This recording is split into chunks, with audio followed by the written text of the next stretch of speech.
Thích. Mình nói tập không rồi. Không có đúng không? Không bao giờ xong. Hả? Ông bao giờ xong là anh nào? Đúng rồi. Bé xong. Bé xong là ông mẹ. Hơi bị tìm mẹ đúng không? Nếu mẹ phạt không? Nếu mẹ phạt hả? Ở đâu hả?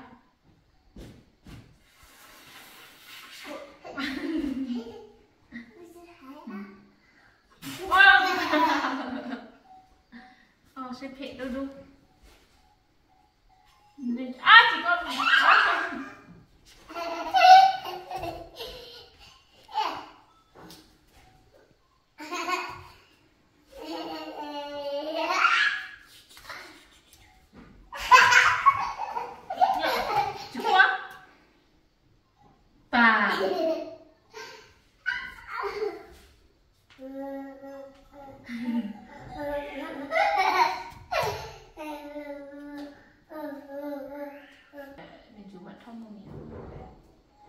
tôi quên nuôi một ta nhớ chị cái lọ lọ gì lọ mỹ ạ chẳng phanh ạ phanh quay cận sống tê phê cận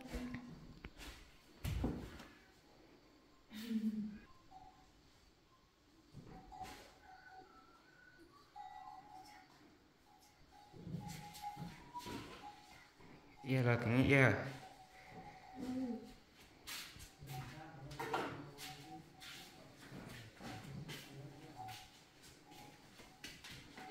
Rồi mày trước hai pp chiều rồi kia kia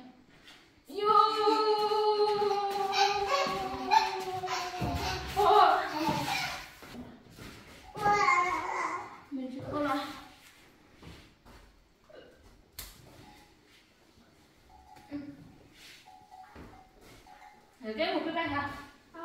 Nó mẹ nó